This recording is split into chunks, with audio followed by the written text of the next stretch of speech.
Hello ladies and ladettes. I know it's been a while, but don't worry, I haven't quit the Killer vs Killer series. Alright, so today's fight will be between Huntress and Deathslinger, the two shooter gods.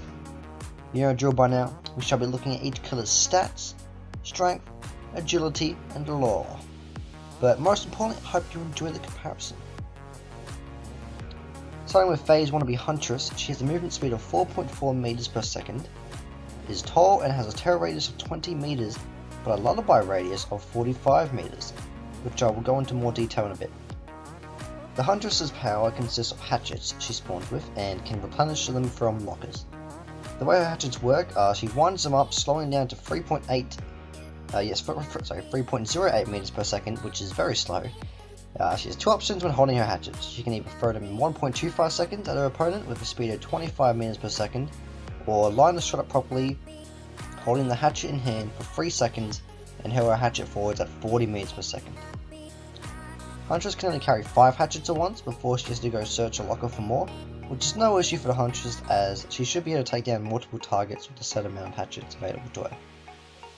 As stated earlier, the Huntress has a lullaby radius, as well as her normal terror radius. This is because the Huntress is constantly singing a lullaby her mother used to sing to her as a child. You weren't able to discern where in the map her lullaby is coming from, but it would nearly always be present across the map, having a larger than normal radius, allowing for surprise attacks, as although her lullaby does get loud as she's closer, they don't know where from until she's in the 20 meter range, which is quite short. Overall, I'll be giving the Huntress an 8 out of 10 for stats. She has a lot of ups and downs in this area, but she has a great ability for inflicting damage from a range, but at the cost of having a slower movement speed when using the hatchets, but also a slower movement speed in general. If not for a slow speed, Huntress would probably score higher. I'll be giving Huntress a 10 out of 10 for strength, straight away, for a very simple reason. She's big and she got muscle. Looking at the Huntress, you can tell she's quite large for a female build, pairing up against a Trapper, and to be honest, I'd even say Huntress might even be, stronger than a Trapper, you never know, as she does demonstrate more than him the strength behind her. The velocity Huntress is able to actually throw her hatchet seamlessly is impressive and doesn't seem to have any trouble doing so. You also learn in her lore that she's able to take down bears and groups of soldiers, which I mean, come on, like a bear alone, you can't do that on a day-to-day basis, and without the aid of weaponry, that's quite impressive. I mean, she does have an axe, but nothing like machinery. So, easy choice to me, 10 out of 10. Agility is a tricky one for Huntress, I feel, because she does have a slow movement speed, and is slowed down when throwing her hatchets, but I believe her slowing down when throwing is only due to the fact that the Huntress takes great care in where she throws them and focuses on hitting her target. But other than this, there aren't any circumstances when a Huntress demonstrates fast movements in the slightest, and I feel as though she's more in the style of having brute strength over speed. So I'll be giving her a 5 out of 10, as I don't believe her to be terribly slow, but at the same time I can't reward her any higher without her showing she can perform faster or finer movements. Our last category for Huntress is her lore.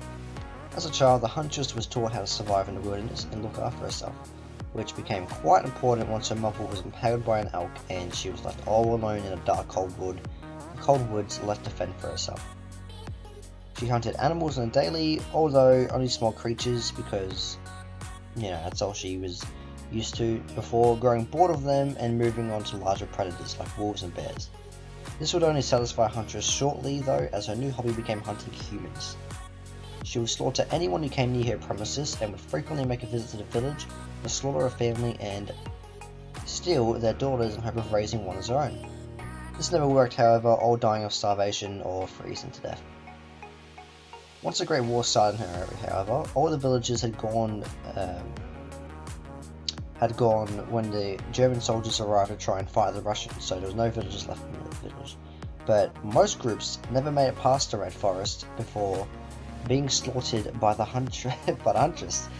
Yes, you heard that right. Many German soldiers, the ones that would have had guns, were taken down by one person who had axes and hatchets.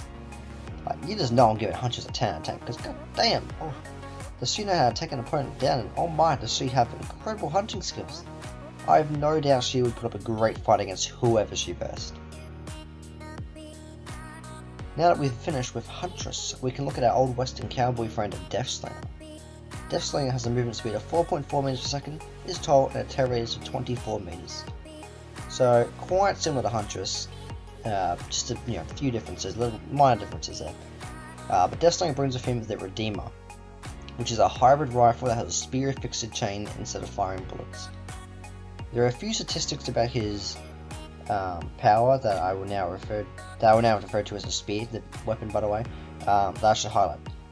It has a maximum range of only 18 meters, moves at a 40 meters per second speed, takes 0.5 seconds to fire, needs to reload after each shot and takes 2.75 seconds.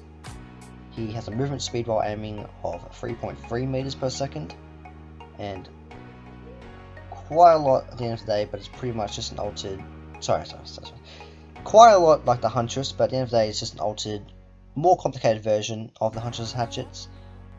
His ability is able to shoot spears almost instantaneously, which is very strong and gives him an up over the Huntress, as he can fire at his prey much quicker and with ease than the Huntress. Although if he misses, he doesn't get another chance to fire again and has to reload his gun, slowing down the process. Overall though, I will be giving him an 8 out of 10, as I feel Huntress and Deathslinger do come out around the same in strength and power when both abilities are used to the best of their ability. The strength of Deathslinger I feel would be quite low, as he doesn't look physically well built and doesn't perform any strong actions. The only two examples I can use is when he's reeling in an opponent after they've been shot, and if we're going off the survivors, he's actually quite slow at pulling them in, and survivors can break free of his chain with ease, which makes me think a killer would have no trouble, like this killer in general would have no trouble breaking free from his chain's grasp and simply brush it off with a scratch.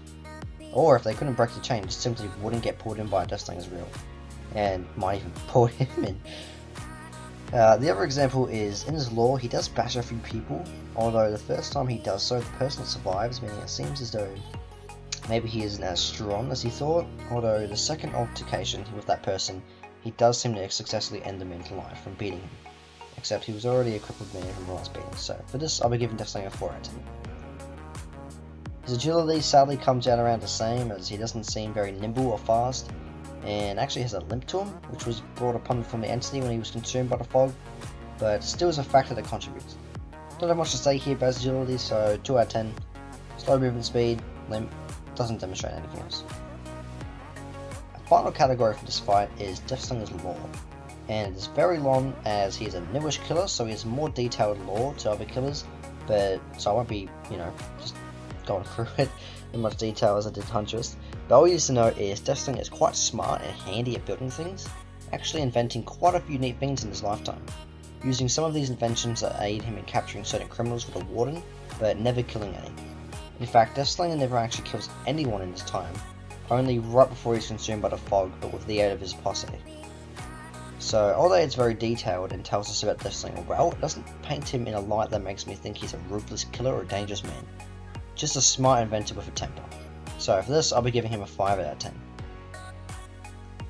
Alright, now that we've looked at each killer, we can tally up the scores and determine our victor for today's fight.